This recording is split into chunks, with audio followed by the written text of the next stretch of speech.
Hey guys, welcome to Rosie's Dessert Spot. In this tutorial I'll be showing you how to make a 2-tier drum cake. For this tutorial I'm using the acrylic discs. I won't be using these for very much longer, I just need to know like the back of my hand, which is why I've been practicing with these a lot lately, but I will go back to freehand style very soon. I'm building my cake directly on that acrylic disc. Here I'm just adding the crumb coat, clearing up the sides with my spatula and bringing that lip of frosting to the center. Pop it into the freezer for 10 minutes and then we'll apply the buttercream on the very top of the cake, which is going to be the same color as the outside. So I've already colored it black and I'm placing my second acrylic disc directly on top, and with a right angle ruler I'm just making sure there's no space between the acrylic discs. So if you push the two rulers together, go around the cake and do the same thing, they should line up perfectly. Make sure that it's sitting on the cake nice and straight, and then pop it back into the freezer for 10 minutes. Now that it's set on there and it's not going to move around, fill in the sides with the rest of your buttercream, and with your bench scraper go around to make it all smooth. I use my acrylic discs as a guide, so I make sure that I can see the edges of both discs and I know that the cake is properly covered. Back into the freezer she goes for another 10 minutes, and then we can remove the acrylic disc that is covered with go-between. You can see the edges are nice and sharp. The very top will always come out with a couple of imperfections. Just go over it with some more buttercream, filling in the spaces, and then clean it up as you normally would. This will push your buttercream out to the sides a little bit, so you can go around again with your bench scraper just to fix up your edges. Pop a cake board on top and upside down to remove that bottom cake board and the bottom acrylic. This is the bottom of our cake, obviously, so we're attaching another cake board over the top. Flip it back to the right side up and your bottom tier is done. Add your 3 straws in a triangular formation. Make sure it's flush with the cake. This will support the weight of the top tier.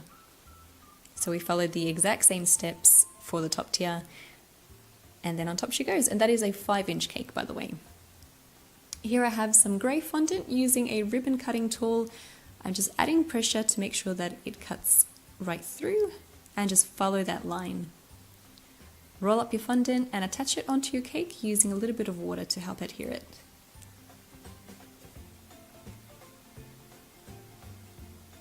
Cut off the excess where the fondant meets. And I added the same roll of fondant on the top of each tier as well, so the bottom and the top, to make it look like a drum.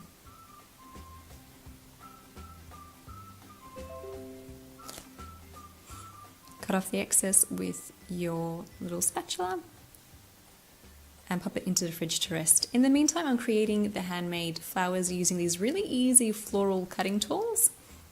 I'll have a link in the description box below where you can find these. I bought mine on eBay. With a little bit of water down the center to stick the flowers together, fold it in half and then add some more water at the base and then roll it completely so you have your little bud in the center. Attach it to the larger set of leaves, of petals that is, and roll it in again.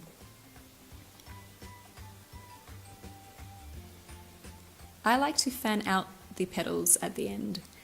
So once it's all glued together, fan out to about the middle section, and then the first 2 layers of petals, I like to pinch them right in the center of each petal to make it look a little bit more realistic.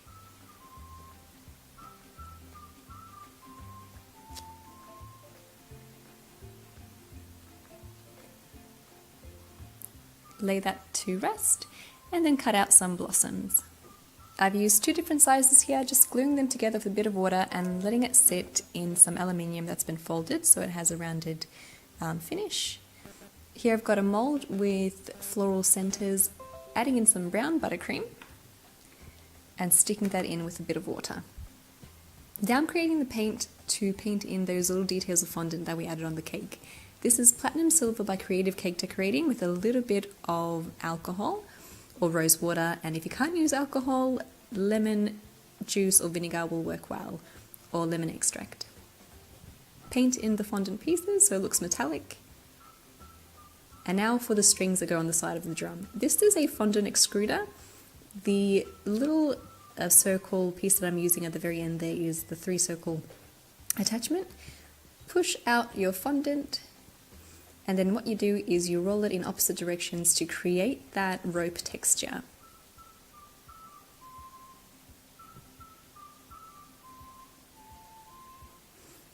Cut it down to size, add some edible adhesive.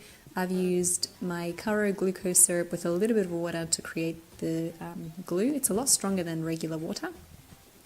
And then attach it onto your cake in a diamond formation. Apply your flowers onto your cake with a little bit of buttercream.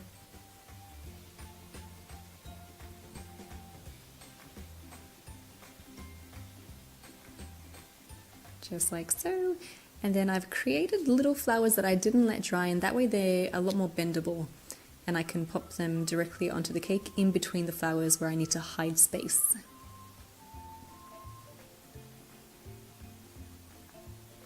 Attaching that with buttercream as well.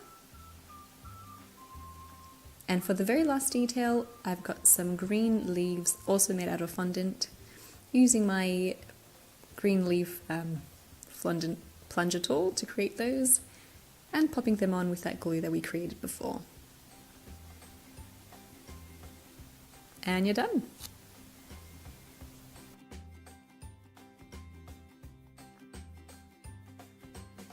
And that's how you create a 2-tier drum cake decorated with handmade fondant flowers. I created this cake in celebration of Melbourne Inspiration Day.